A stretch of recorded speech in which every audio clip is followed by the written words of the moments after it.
उत्तर प्रदेश के ज़िला मुरादाबाद में पाकवारा थाना क्षेत्र में उमरी सब्जीपुरा एक गांव पड़ता है। वहां पर आबादी मुस्लिम बहुल, उसके साथ ही सैनिक परिवार भी बहुत भाईचारा से साथ में रहते हैं। कई साल से ये सिलसिला चलता आ रहा। कभी भी कोई सांप्रदायिक का तनाव सामने नहीं आया। सब कुछ सही सलामत चल रहा था कि अचानक ही किसी की नज़र लग गई और एक ऐसी घटना हो गई जिससे दोनों समुदाय में झड़प, उसके बाद मनमुटाव की स्थिति भी पैदा हो गया। नमस्कार, क्राइम की कहानी केशव की ज़ुबानी में आपका बहुत बहुत स्वागत और अभिनंदन है। आज हम एक ऐसी कहानी मुरादाबाद से हुआ है लेके आए हैं जिसे सुनकर आप सहम जाएंगे कि एक दूसरे के साथ देने वाला मुरादाबाद के पाकवारा थाना क्षेत्र के उमरी सब्जीपुरा गांव में ऐसा क्या हुआ जिससे कि आपस में तनाव हो गया। पुलिस मौके पर पहुंच के कंट्रोल की और समझाए बुझाए तब जाके शांत हुआ। ये कहानी डरावनी है, ये कहानी रहस्यों से भरा हुआ है, ये कहानी होश उड़ाने वाला है, ये कहानी प्रेम करने की सज़ा के तौर पर भी याद किया जाएगा। 4 माह पहले मोहम्मद अरमान, जो कि सऊदी अरब में रहता था, वहाँ वो KFC में काम करता था। 4 माह पहले वो वापस मुरादाबाद के अपने गांव सब्जीपुरा में आया और वहीं पर गांव में ही फर्नीचर के काम करने लगा। उसके घर के 200 मीटर के दायरे में ही सैनिक परिवार भी रहते थे। दोनों घरों में आना जाना था। सैनिक परिवार में एक 18 वर्षीय काजल सैनी नाम की एक युवती भी रहती थी, जो कि 12वीं में पढ़ाई करती थी। उसके अलावा वो पास ही के एक प्राइवेट स्कूल में पढ़ाती भी थी। मोहम्मद अरमान और काजल सैनी के बीच में करीब 2 साल पुराना प्रेम संबंध था, जिसको बारे में ग्रामीण को, आसपास के लोग को और परिवार को भी नहीं पता था। चोरी चोरी प्रेम कहानी 2 साल से चलता आ रहा था। एक दूसरे की नज़दीकियाँ आने का सिलसिला चल ही रहा था कि फिर रविवार को एक ऐसी वाक़या हुआ जो कि अंदर से हिला देगा।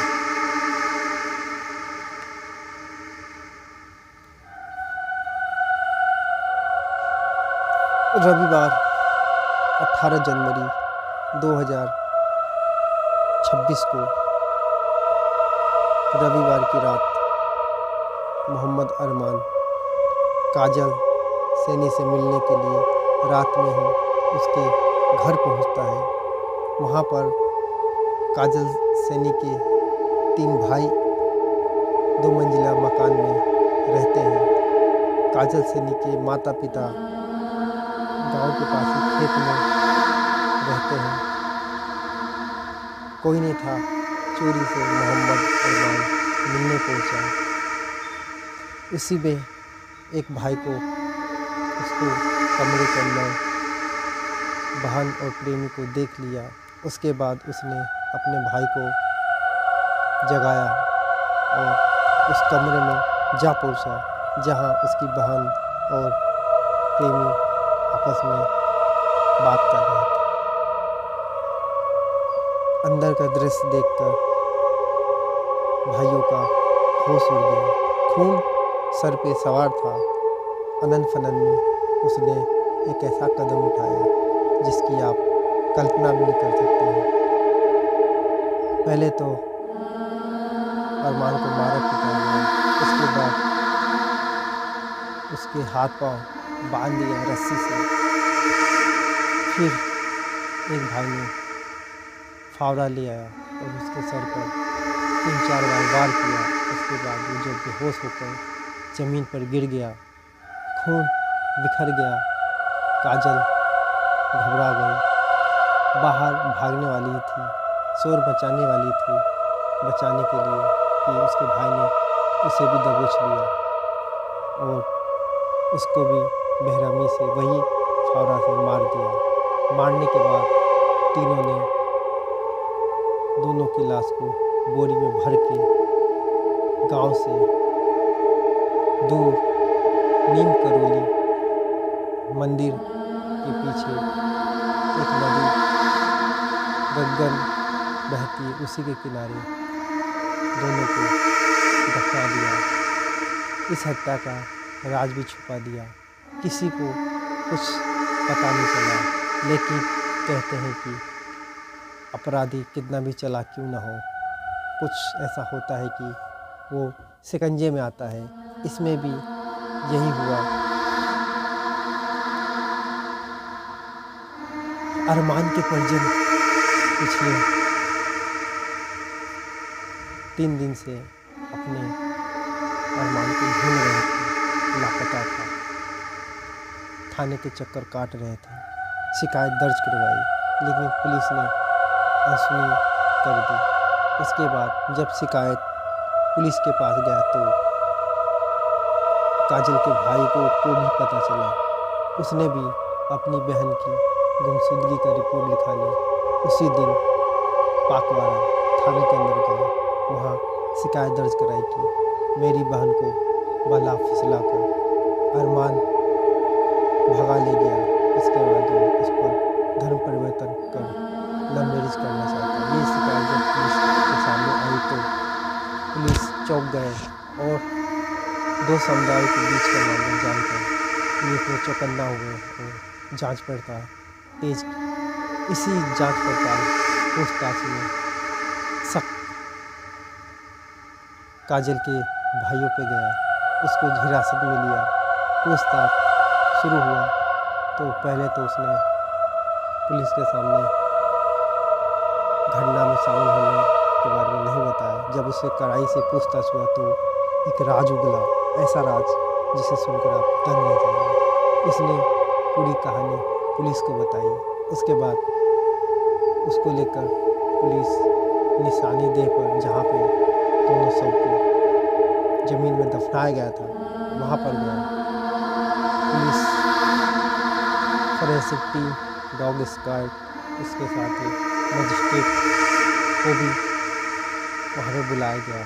उसी के उपस्थिति में जब मंदिर के पीछे गड्ढा को खना गया तो उसमें से काजल और अरमान की लाश निकली। उसको लेकर पुलिस ने पोस्टमार्टम के लिए भेज दिया। जब पुलिस वहाँ थी, गड्ढे खने जा रहे थे, लाश को बरामदगी हुई तो दोनों समुदाय के बीच काफ़ी भीड़ जुट गया। वहाँ पर कोई हिंसा ना हो इसी लेकर पुलिस बल तैनात कर दिया गया। पीएससी को भी बुला लिया गया और मामला को शांत किया।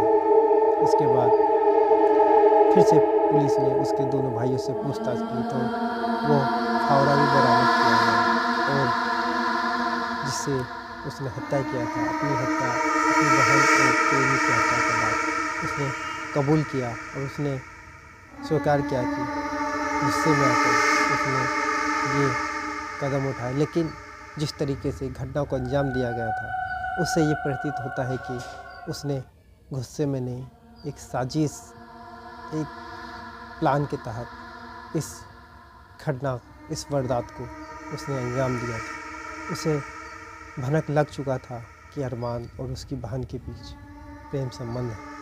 इसी को लेकर उसने एक प्लान बनाया और प्लान के तहत ही शायद